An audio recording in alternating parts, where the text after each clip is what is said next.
नमस्कार साथीहरू, let's talk about mental health. आजको यो भिडियोमा हामी धेरैलाई असर गर्ने तर धेरैले नबुझ्ने एउटा विषय डिप्रेसनको बारेमा सरल तरिकाले कुरा गर्नेछौँ।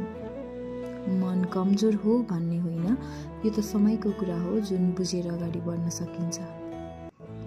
डिप्रेसन भनेको के हो?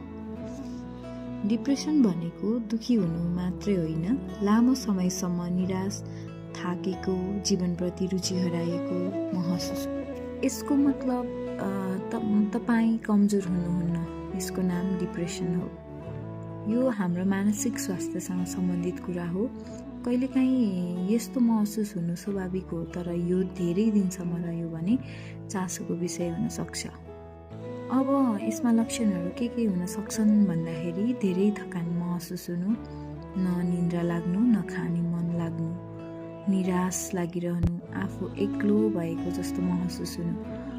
तर याद राख्नुहोस्, तपाईँ एक्लो हुनुहुन्न, यसको समाधान पनि छ।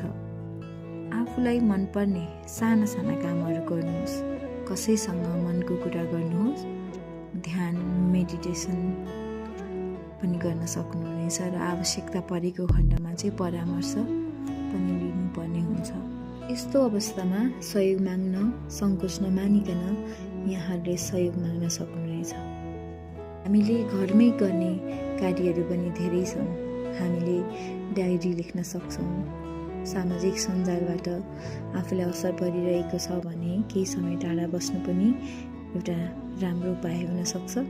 सो आजको भिडियो तपाईँलाई उपयोगी लाग्यो भने लाइक, सेयर अनि कमेन्ट गर्न नबिर्सिनुहोस्। यदि तपाईँलाई यो अनुभव छ भने कमेन्टमा लेख्नुहोस्, हामी एक अर्कालाई साथ दिन सक्छौँ।